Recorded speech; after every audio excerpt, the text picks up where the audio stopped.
কই যাইতাছো? একটা কাজে যাইতেছি। তুই খাইছস? কাজে যাচ্ছ? কি কাজ? আর কোন জায়গার কাজ? কি হইছে কত? আমি তো শত শতবার তোর সামনে দিয়ে বাড়ির বাইরে গেছি, কখনো তো তুই জিজ্ঞেস করস নাই যে কই যাইতাছি, কি করতে যাইতাছি। আজকে হঠাৎ কি হইছে? দরকার আছে বললাই জিজ্ঞেস করতেছি। কও কই যাইতাছো? আইসা কমুনে থাক। তুমি কি চেয়ারম্যান বাড়ি যেতেছো? হ, কিন্তু তুই কেমনে জানলি? তুমি কি পিঙ্কির চাকরি নিছো? তুই তো দেই সব জানোস। তোরে কে কইছে? পিঙ্কি নাকি আম্মা? কেউ কয় নাই, বরং আমি যেন না জানি সবাই সেই চেষ্টা করতেছে। ভাইজান তুমি যাইও না, আমি কিছু কথা শুনছি, তোমার না ষড়যন্ত্র হইতেছে। ষড়যন্ত্র? কে করতেছে ষড়যন্ত্র? আম্মা ষড়যন্ত্র করতেছে। তুমি পিঙ্কি চাকরি করবা, যা বেতন পাইবা পিঙ্কি সব আম্মারে দিব। আম্মার সাথে পিঙ্কির চুক্তি হয়েছে। আরে দিক, সমস্যা নেই, আমিও তো এইটাই চাই। ভাইজান তুমি পিঙ্কি চাকরি করো শুই না আমার খুব কষ্ট লাগতেছে। পিঙ্কি আমার বান্ধবী, সেই ছোটবেলা থেকে আমি ওর লগে চলি। অনেক অহংকারী একটা মাইয়া। আচ্ছা ভাইজান, তোমার কাজটা কি? শহর থেকে ওর দুইটা বান্ধবী আইছে, ঘরে গ্রাম ঘুরাই, আর কিছু লাগলে আইনা দি। ভাইজান তুমি এই চাকরি করো না। তুমি কি ভুলে গেছো আগে তুমি পিঙ্কির আরবি পড়াইতা?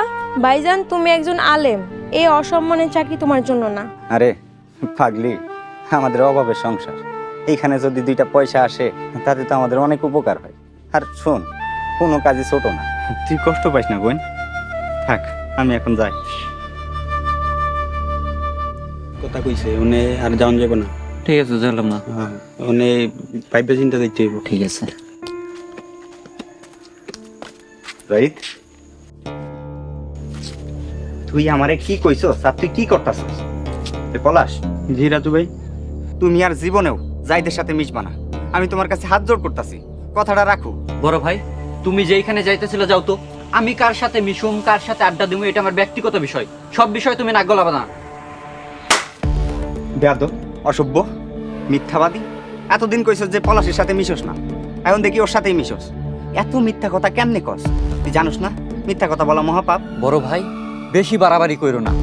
আজ তুমি যদি আমার বড় ভাই না হইতা, আজকে তোমার মায়েরা রাস্তায় শুয়ে রাখতাম। আজকের পর থেকে আমার গায়ে হাত তোলার দুঃসাহস করবে না। ভাই চল।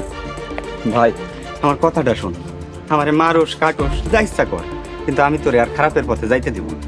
তুই ভালো হয়ে যা, নামাজ কালাম পড়া শুরু কর, দিনের পথে ফিরে আয়। এক কথা বারবার করতে ভালো লাগে না, বিরক্ত লাগে। যা তো সামনে থেকে। এখন কেমন লাগে? সাহিত্যে বাইজ্যতি হইতে আইছো। লজ্জা থাকলে আমার আর কোনোদিন জ্ঞান দিতে আইবা না। ভাই এখনো সময় আছে, ভালো হয়ে যা, নিজের জীবনটা এইভাবে নষ্ট করিস না। এই কথা বন্ধ। এই পলাশ, চল তো এখান থেকে। জাহিদ ভাই, আমার কথাটা শোন।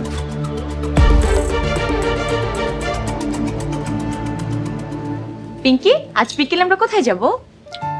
আমাদের গ্রামের বাড়ির পূর্ব পাশটা বেশ সুন্দর, নিরিবিলি এবং শান্ত। আমরা আজকে ওই দিকটাতেই যাব। নাজমুল ভাই সাথে থাকলে কিন্তু বেশ ভালো হতো। এই তোর প্রবলেম কি? নাজমুল ভাই? নাজমুল ভাই কি? আচ্ছা, ভদ্রলোক, আমাদের বয়সেও বড়, ভাইয়া বললে সমস্যা কি? শোন, নাজমুল না আমাদের বাড়ির চাকর, আর এইসব চাকর বাকরদের ভাই কাকা বানাতে হয় না, পরবর্তীতে আর কাজ করানো যায় না, একদম মাথায় উঠে বসে। আচ্ছা বাবা, আর বলবো না, হইছে? মনে থাকে জানো। আচ্ছা পিঙ্কি, নাজমুল কি সত্যি আসবে? আমার মনে হয় না আসবে। সেদিন যে অপমান করা হয়েছে, আমার মনে হয় না এরপর আসবে। যেই চাল চালছি না, এসে কোথায় যাবে? আর তোর যদি বিশ্বাসই না হয় তাহলে এক কাজ কর, বাজি ধর। ওকে, 1000 টাকা বাজি। যদি আসে তাহলে আমি তোকে 1000 টাকা দিব। ওকে, আর যদি না আসে তাহলে আমি তোকে 1000 টাকা দিব, ফাইনাল।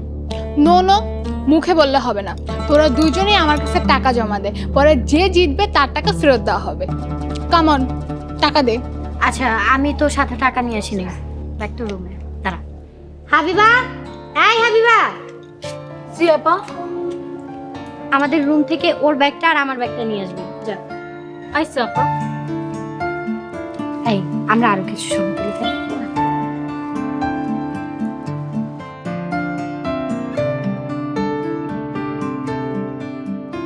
এই, ওই তো নাজমুল এসে গেছে।